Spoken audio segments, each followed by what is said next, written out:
Pe un renumit medic chirurg l-a vizitat o tânără doamnă ca să-i solicite ajutorul medical. Era soție de medic, avea 2 copii de 5 și 3 ani și era însărcinată în luna a 4-a. Soțul ei fusese mobilizat și se afla pe frontul de răsărit. Doamna avea dureri la sânul stâng și sub brațul stâng depistase o mică umflătură tare. Medicul, după ce a ascultat-o, a început să o examineze. Medicul povestea: "Am palpat și am simțit un ganglion foarte tare, dar degenerat. Putea simți oricine un întreg lanț de astfel de ganglioni. Fără să arăt nicio expresie de surpriză, am palpat întregul sân stâng, ce era înconjurat de o rețea venoasă subțire de culoare neagră. M-a cuprins teama. După ce am examinat, ca să compar și să controlez, precum fac totdeauna, și sânul ei cel drept, am depistat îngrozit că și la acesta se puteau simți umflături tari. La un anume loc, pielea se vedea primejdios de trasă și sub brațul drept se puteau simți sub piele ganglioni mici și tari și 2 umflături mari lângă vasele de sânge ce duc la mână. Era îngrozitor, un cancer în creștere rapidă la amândoi sânii. În timp ce bolnava se îmbrăca, cugetam în sinea mea cum oare aș putea să-i spun crudul adevăr în modul cel mai potrivit. După ce bolnava s-a îmbrăcat și s-a așezat pe scaun, i-am spus imediat: "Doamnă, faptul că lucrurile sunt foarte serioase îl cunoașteți și dumneavoastră. Că ne aflăm în fața unor hotărâri dificile, nu pot și nici nu trebuie să vă ascund." Femeia nu s-a pierdut și nici nu a început să plângă. "Trebuie să vorbesc imediat cu soțul dumneavoastră. Trebuie să-l chemăm imediat de pe front." De această dată însă, ochii ei au lăcrimat. "Nu știu unde este bărbatul meu. De câteva luni nu avem nicio veste de la el."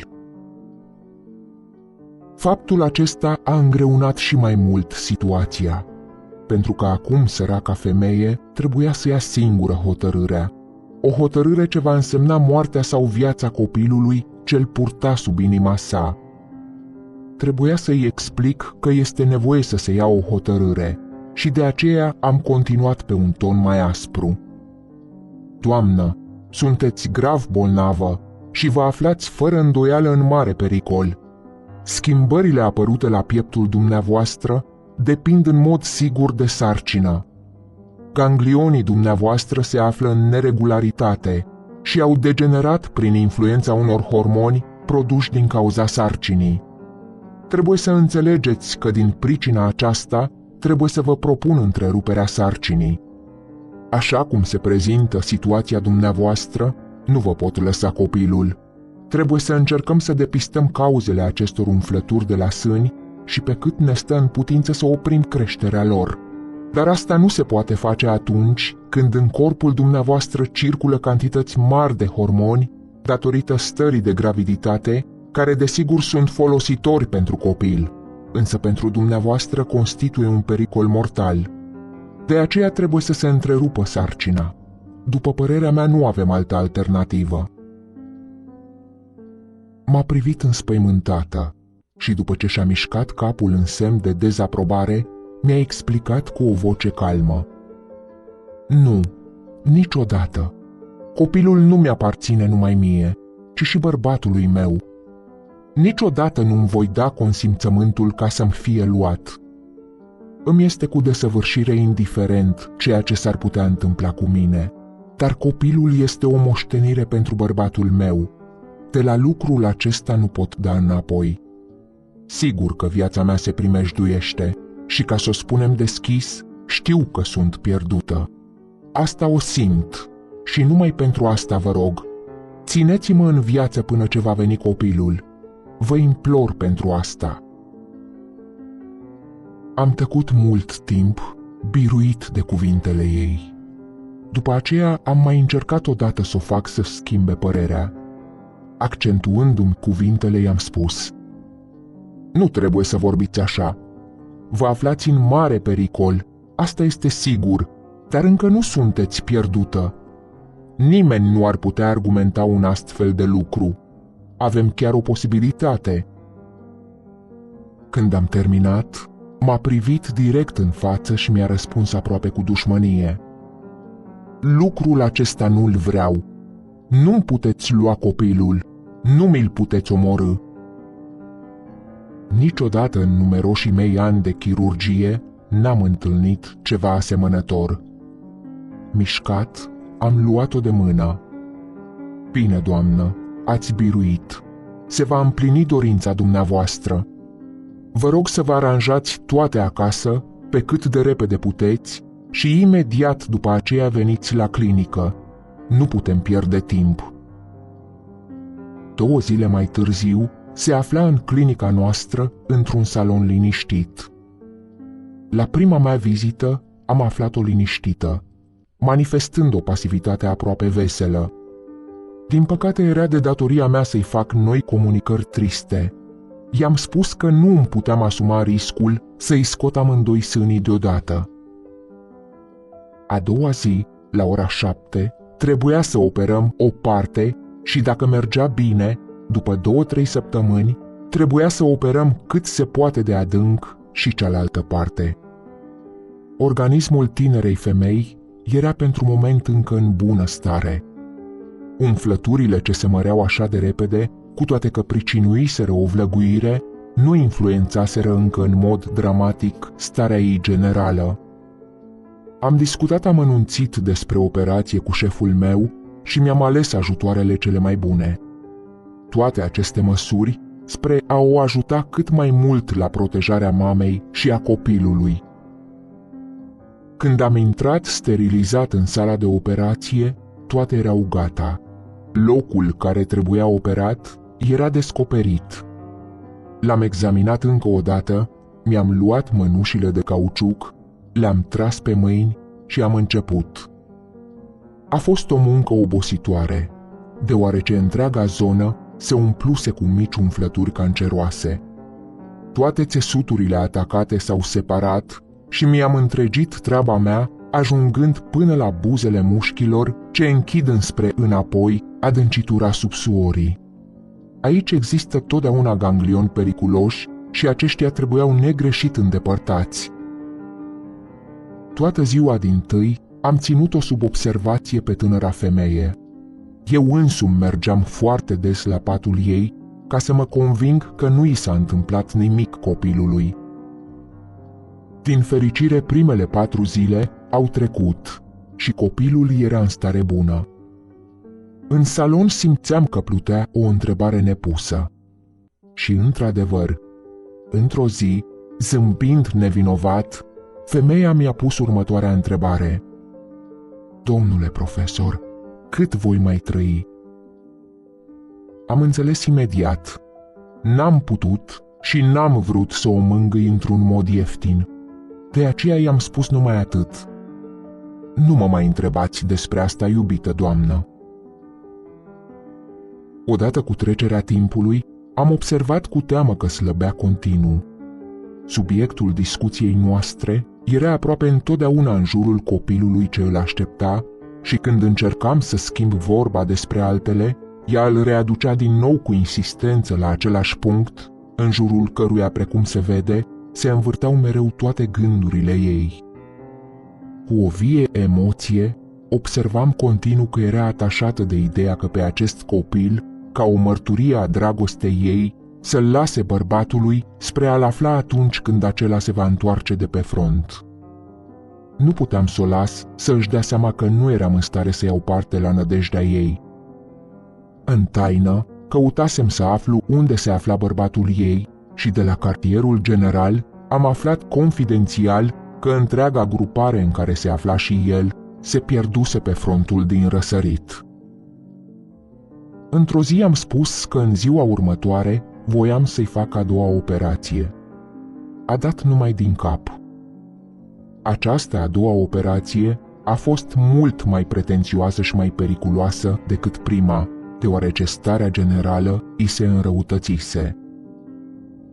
Am lucrat repede și cu atenție pe cât am putut. Cu cea mai mare grijă am oprit hemoragiile ca să protejez circulația sângelui.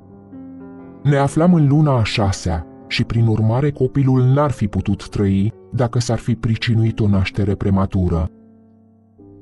Am terminat și cea de-a doua operație. Am cusut rana mare și am aranjat instalația de drenare.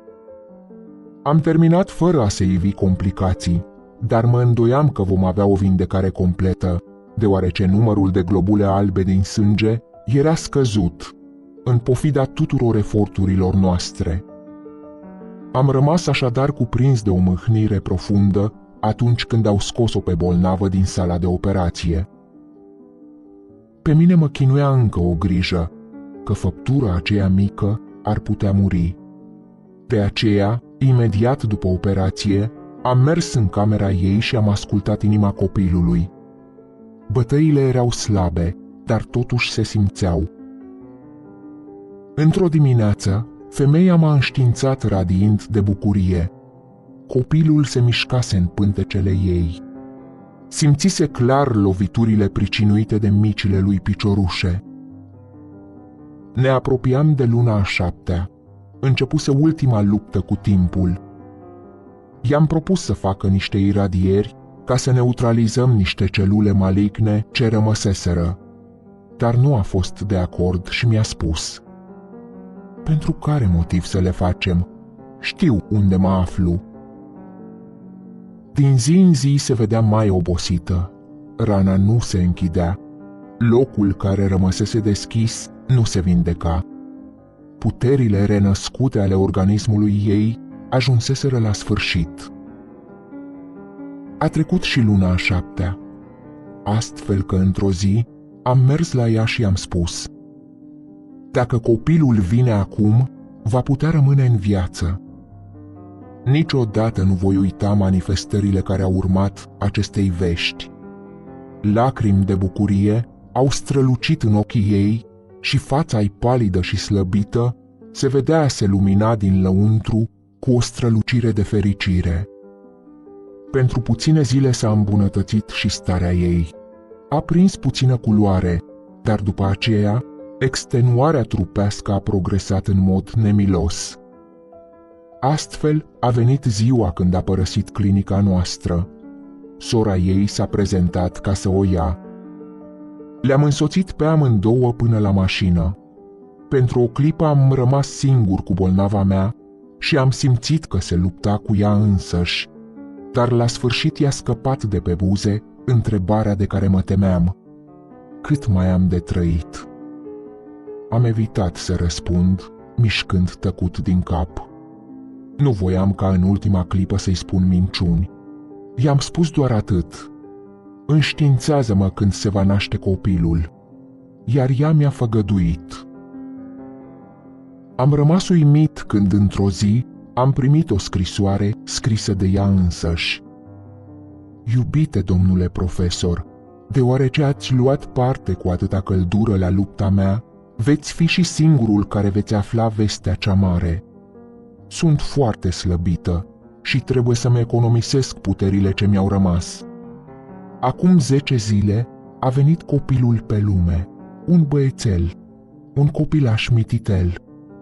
Inima mi este atât de plină de recunoștință, încât îmi este cu neputință să exprim prin cuvinte simțămintele mele.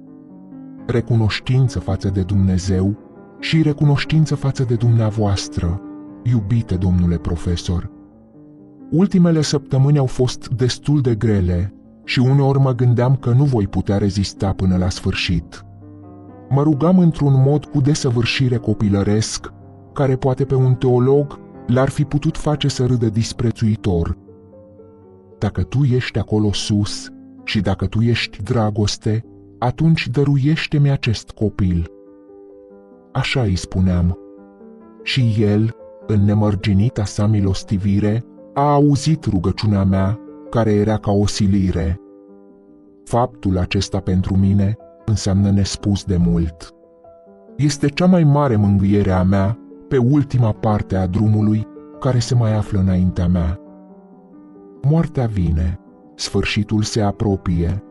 Nu vreau să par mai bună decât sunt. Și eu simt adeseori frică de moarte, acea frică adâncă pe care făptura o simte înainte de a pleca din această viață, și aceasta o pătimesc mai ales în timpul nopților, când stau singură cu ochii deschiși în întuneric.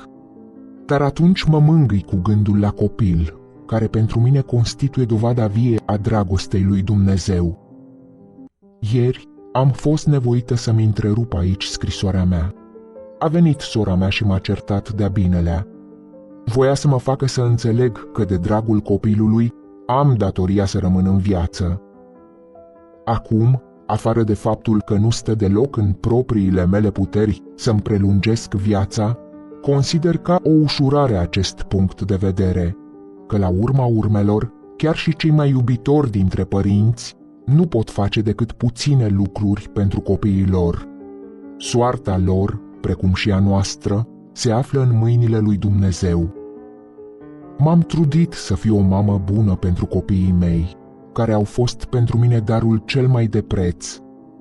Vreme de 10 ani întregi am fost legată de bărbatul meu cu o dragoste care n-a cunoscut niciodată nici cea mai mică umbră. Ca să le lași pe toate acestea, nu este ușor.